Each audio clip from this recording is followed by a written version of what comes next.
Hello, welcome to our Facebook Live press event on the lawsuit against the NCAA. My name is Mary Elizabeth Castle, and I'm the Director of Government Relations for Texas Values.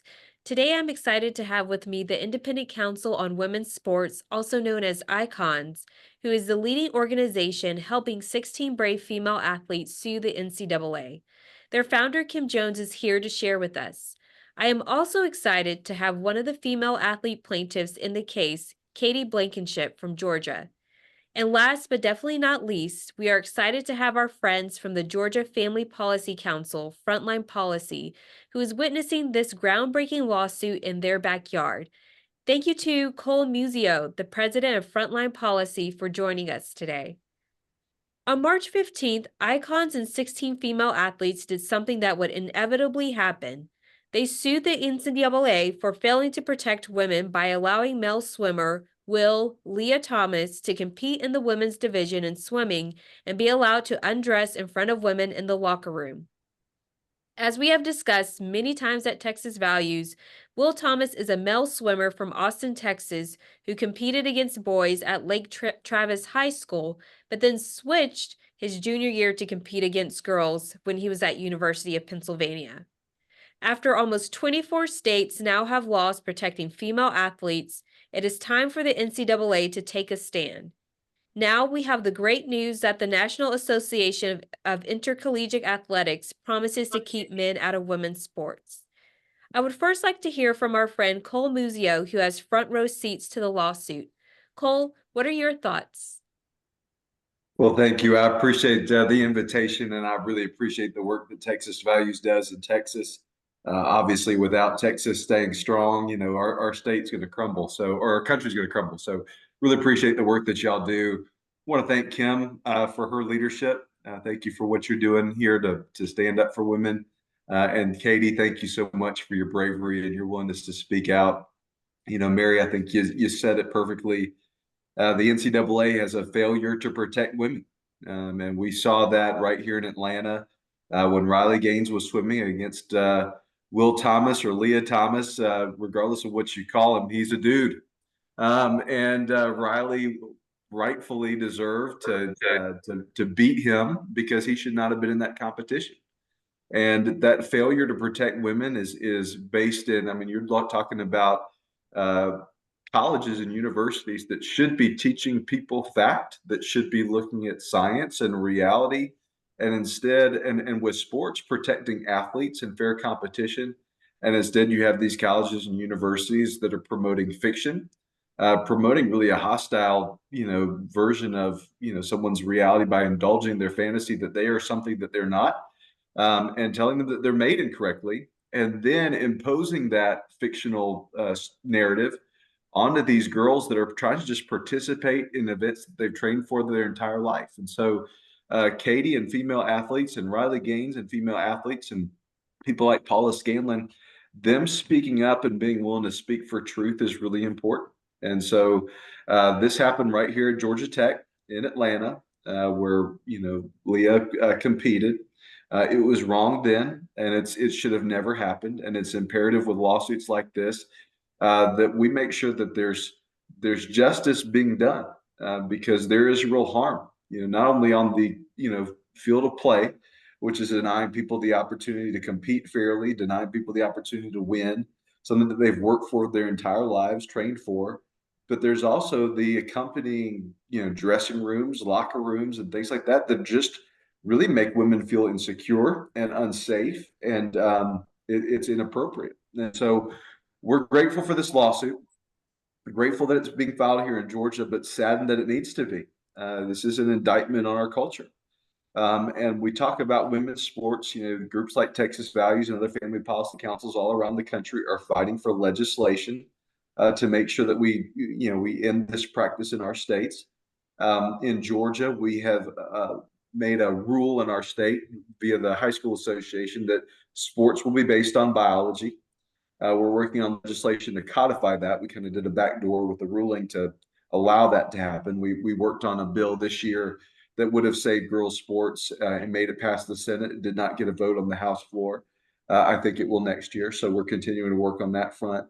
But we also can't just look at it. I know this is a conversation about women's sports, but we can't look at this as a singular issue.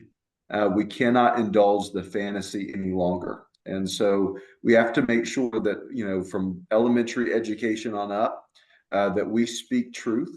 You eloquently started this off. Leah Thomas, Will Thomas is a man. Regardless of what his name is, regardless of what fantasy it is, we cannot indulge that fiction anymore. And so we need to make sure that teachers and schools are protected from having to use false pronouns. We need to make sure that we're not indoctrinating kids with sexual indoctrination as they go through schools. And we need to make sure that biological reality is enforced all the way through. And so we're continuing to work on these policy things. It continues to be a very important discussion. Katie, we're very proud that you're from Georgia, and glad that you're speaking out. We were proud to host Riley Gaines and Paula Scanlon for different events last year. And so, Katie, being on the Zoom call together now, we're gonna have to have you down for an event to speak for us as well. So, you didn't know it, but you're signing up, so we're ready to plug you in. But this is one of the most insane fights that we have to have, but one of the most important, because this is where, one of the early gifts that God gave to people was biological definition of male and female. The first gift he gave to man was woman. This is the left's ultimate attempt to shake their fist at God. And if we cannot plant our flag and stand for truth in this reality, then there's really nothing at this point that's worth fighting for. So it's important that we take a stand. It's important that we call out weak politicians that are unwilling to take a stand. And it's also important to point out that this is something that, regardless of what the mainstream media wants you to think, this is where the people are. Anytime you do polling, depends on how you ask the question or where you're asking the question. But this is about a 70 to 80% issue. There's really only 20 to 30% of Americans that are willing to answer a survey and say, yeah, I think biological males belong in girls' sports. And even some of those 20 to 30% are not convinced of it. They just are so surrounded by woke and progressive friends that they're convincing themselves to say it in a poll. People are with us on this. We need to press our foot on the gas, both legally, policy wise, but also culturally. And we need to make sure our pastors are speaking to this reality too. So that's why I'm grateful for groups like Texas Values and others that are making sure that we're taking that multi-pronged approach. It's an election issue, it's a policy issue, it's a legal issue, it's a cultural issue, and it's a church issue. So make sure that we continue fighting for it. So, Kim, again, I'm so grateful for you. Katie, grateful for you, and really grateful for the work being done at Texas Values.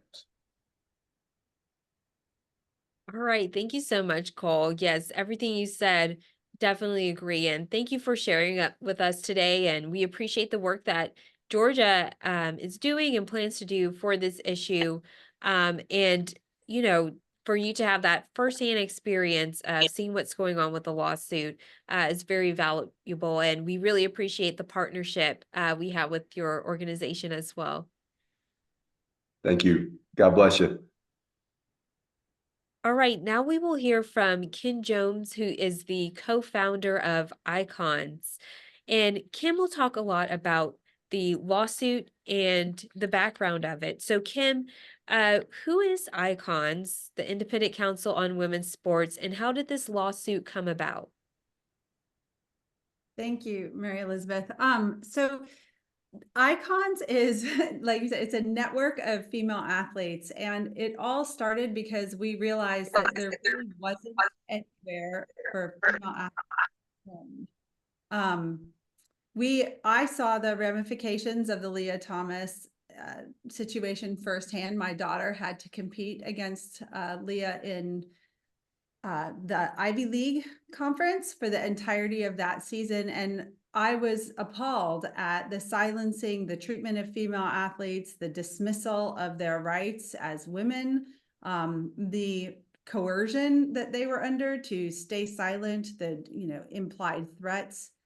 And it was a shocking realization of the place of women in modern day society here. Just not something I could tolerate. I definitely saw, as my daughter was going through this, saw both her and her peers kind of shrink in confidence, believe that, oh, someone's going to take care of this and do the right thing. And it became apparent as the season went on that no one in a leadership position had the courage to protect the female athletes and to do the right thing. So over that year, I was on the phone every day with a whole bunch of friends who had played professional sport, were Olympians, parents of really incredible female athletes. And this sort of organic network was growing up around women's sports as they were watching the debacle of Thomas unfold in the public arena, and just saying, like, what has happened here? We understood, we had seen or heard stories of Laurel Hubbard competing at the Olympics against women. This was a male athlete robbing a young woman of an opportunity to compete at the Olympics. We had seen what had happened in Connecticut with the runners, but largely the media had been silent on any of the other stories coming out with men competing in women's sports. And Leah Thomas kind of burst that bubble. So we were all connecting with each other, talking, trying to figure out how to address this. What could we do?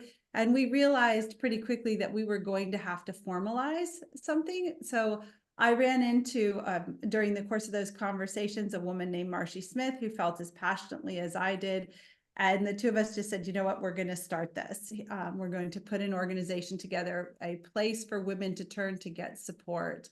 And our intention was to build up that network, make sure women had a collective voice, and also to link in the scientists and the lawyers, the athletes, the sports policy experts, get everyone on the same page and find a way to fight back with constructively in the legal system and by advocating with those in charge of policymaking.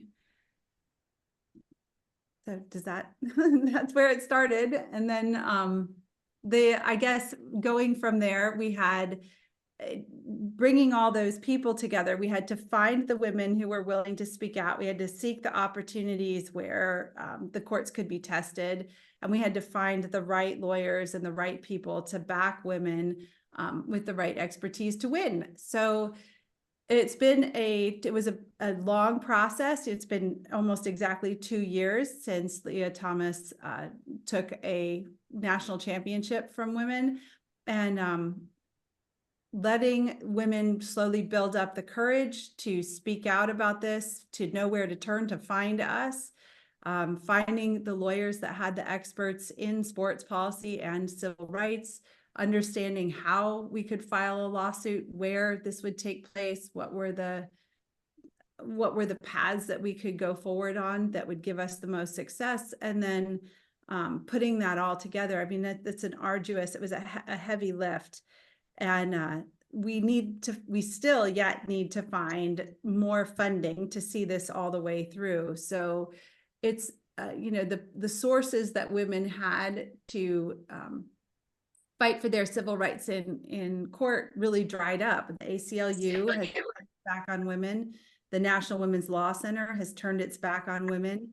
So it's up to us as a grassroots effort, and for all of those individuals out there that have a young woman in their life that they want to see able to compete fairly, it's up to us to find a way to fund these brave women like Katie here, and give them a chance to have their voice in court with the right people supporting them. Absolutely. And you have 16 plaintiffs on the lawsuit. Was it hard to find women who were willing to bring this case to court? Yes, it was hard. But I mean, obviously Riley has been outspoken from the beginning. I don't think she was frightened to do anything, but and there were other women who were already speaking out, but didn't really know, like, we have been told so many times that women can't fight the NCAA, that it's just a body there in a certain place to help orchestrate the things going on for competitions. But they are the governing body. They are the one that puts the rules in place. They're the ones that oversee whether or not things are fair and policies being followed. They have to be able to be held accountable. So it was important for women to be able to find us icons for us to help facilitate those connections, and for those young women to get together and be able to say, oh yeah, I don't want this to happen to another group of women, and what they did to me was wrong, and I want them to be held accountable for, the trauma that they hoisted on me. So just getting the women together to find each other, to know that there was a place to turn, that was the biggest effort. There are still a lot of women that reach out to us that would like to be part of the lawsuit, but are intimidated either because of their scholarship or because of the environment they're in. I think something that gets lost in this is that, when a young woman is off at school, away from her family for the first time in her life, is surrounded by individuals that have a lot of power and authority over her, it's a difficult situation to want to put yourself in, to set yourself apart or ostracize yourself from a peer group, to feel like you could get in trouble, to be frightened of retaliation. So I think one of the really important things about this lawsuit was giving women a chance to stand shoulder to shoulder, to realize there were other people willing to do this. But even in that situation, because not all these women are connected to each other, in an immediate environment, it is incredibly courageous and brave to stand up and say, hey, hang on a second, my rights have been violated, and I want to hold you accountable for doing that. So. Yeah, absolutely. And, I believe Cole touched a little on this, but can you explain why the case was filed where it was? But also, the timing of the lawsuit, why was it filed last month, and kind of go over a little bit of the background again of, how we got to this point. Sure. So it was filed in Georgia because that's where the championship took place, Georgia Tech. And that's where the NCAA agreed and worked with the school system in the state of Georgia to host that event where the women's rights were violated. So it's an obvious place for, to file suit. Why wasn't it filed sooner? I mean, I think, well, there are a lot of things. We were caught off guard. I think female athletes as a whole were caught off guard. Everyone was kind of shocked that this was allowed to happen in front of our eyes, that all of a sudden there were men competing for national championships and beating our female Olympians. It was no one thought that this could go unaffected for so long. So I think there was over the course of that year, we saw the NCAA come out with different statements, say we're going to defer to governing bodies coming back and saying we're going to pass new rules. Then the NCAA coming back and saying, yeah, we're not going to follow those rules. We're going to do our own thing. So there were a lot of moving pieces as the year went on.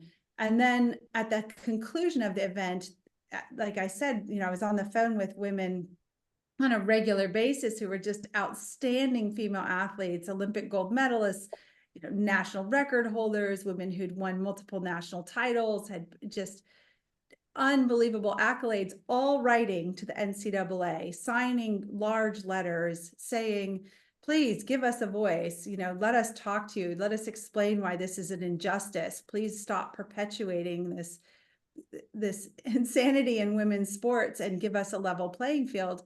And the NCAA was not responding. So over the course of the year following the championship, we put together, our icons had formed, we put together a legal demand letter, basically telling the NCAA, please give us a seat at the table, invite us in for conversation. We want to talk to you. We need to make this right, or we're going to hold you accountable.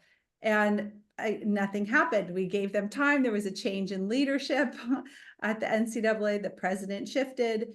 And then we spent the next year putting the pieces together to say, like, are there women that want to take this to court? How can we help connect them with the scientists and lawyers and doctors and ethicists and policymakers that we found to give them the best chance? And then, when the women came to us eventually and said, we want to file suit, we want to go forward with this, we were like, okay, we're going to help you do this. We will back you. This is what we organized for. there was a short window, like I believe the statute of limitations in the state of Georgia is 2 years. So the lawsuit we gave the NCAA, honestly, all the runway they could have. They had all the time in the world to make this right, to fix the policy, to stop it from continuing to affect, athletes that were still competing like Katie here. And they did nothing. So we had to get the suit filed in the time frame that met the statute of limitations, but still gave the NCAA, as we gave them the benefit of the doubt to say they were trying to fix it, trying to invite us to the table, and nothing was happening. So that's why it got filed when it did. Absolutely. And one last question before we get to our very special guest. Where are we now in the lawsuit? It was filed in March, but where does it stand and what can we expect from here? Okay, yeah, good question. We are waiting on the NCAA's response. So there's a time delay when a lawsuit is filed for the party that it was filed against to give a response. They've asked for an extension. I believe that was expected. So we're awaiting their response. Meantime, there's a lot of interesting developments happening from our side. People are reaching out to us, women, policy experts, people wanting to get involved and support it. So there will be, changes to the filing. I don't know exactly what the time frame for that looks like, but hopefully sometime this summer, the end of the summer, we'll be able to make things more public, or the NCAA will make their position public, what they intend to do. We've, of course, already seen great support from the state of Georgia, with the governor, lieutenant governor, and attorney general all coming out on the side of the plaintiffs. So it's kind of a waiting game now, but a lot of things are happening behind the scenes. And this is where a lot of the expenses build up, right? So we've got to have the lawyers getting all the facts straight, getting everything, all the basis for their arguments all lined up, making sure they have the right witnesses. So we personally are busy doing as much fundraising and trying to build up the grassroots support that these women need. So if anyone's listening and is interested in having their daughter or their granddaughter have access to fair competition and a clear understanding of what Title IX is supposed to do for women under the law, please, $5, $500, whatever you can give. We need to give women a fair chance going forward. And you can find out all of the updates on the case and find a way to donate by going to takeonthencaa.com. So it's a one-stop shop for keeping up to date on all of the media and information. We will keep that going as there's progress in the case. Again, it's takeonthencaa.com. Well, thank you so much for the work that you and Icons do. It's definitely going to make a difference, and we're very supportive all the way. Now, we are lucky enough to have one of the courageous plaintiffs here today to talk about her role in the lawsuit, Katie Blankenship. Katie, thank you so much for joining us today. You're one of the brave plaintiffs in this case and witness kind of the horrific consequences of what happens when men compete in women's sports. So, could you just talk about, what happened to your swim team at the start of this year? Yeah, of course. Thank you so much for having me. So a little bit of background about me and kind of why I've become a part of this is I'm from Georgia. Personally, I started swimming there when I was about 5 years old. And I wanted to do it competitively, and then throughout high school decided, I wanted to do this, in college. And so that's how I kind of ended up here. And I still love the sport of swimming, but it definitely that took a hit at the beginning of the year when kind of this all came about. So this swimmer had been transitioning for my freshman year. I'm currently a sophomore here at Roanoke College. They had been transitioning during my freshman year, and it was kind of unclear about whether or not they were going to compete, or whether or not they were going to compete on the men's team or the women's team. Everything was kind of up in the air until we all came back to school. And we were told, we were not asked, we were told that they were going to compete on the women's team, as a member of the women's team. And then that's kind of where we all began to sort of question it and come together and gather everybody's thoughts and see where everybody stood on the matter. Yeah, absolutely. I mean, that's a very, important story that people need to hear, and it can happen to any female athlete, and then people need to know that. Thanks for that background. Why do you and your teammates feel strongly about this lawsuit? Especially a lawsuit. It takes a lot to join a lawsuit and get out there and sue the NCAA, who's a very big player. Why do you feel like it's so important for you and your teammates to be a part of this? For us, we want to create long-lasting change. That way, no other female athlete, female team, no other sport, regardless whether it's swimming, track, etc., has to go through this because it's not only happening here, it's happening all across the country in different divisions, in different levels of competition, whether that be high school, collegiate, etc. And we just don't want anybody else to have to go through what we did. I mean, it was stressful, it was frustrating, it was just a really hard time. And we want to make some change. Yeah, so how have you felt since the lawsuit? I feel a little bit more empowered, honestly, as we are able to kind of make like the start of a change, I guess, and to put our best foot forward and to kind of get the ball rolling and hopefully finally the NCAA will respond and create change in our direction. That way we can, finally put a stop to this unfairness in women's sports and create permanent policies. That way um, there's no question about whether like what should happen in the playing field and in sports, and that way there's no really question, yeah, about it. Yeah, so have you faced any backlash? We have a little bit on social media. Mostly people hide behind their screens. And I mean, there's been some nasty comments said, but we were kind of expecting that. But what we weren't really expecting was the support that we got. Many of our friends, faculty, professors, I've had old coaches and old teammates reach out, family members. So I feel like there's been a lot more support rather than backlash, which is very uplifting and empowering and kind of helps us to keep going. Yeah, that's great.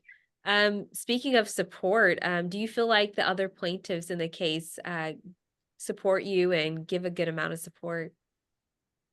Yes, for sure. A lot of the plaintiffs are actually my teammates, so I do see them quite regularly, and we all are kind of keeping each other updated and keep on supporting each other, whether it be different events that we're doing or different just things that we're doing for this.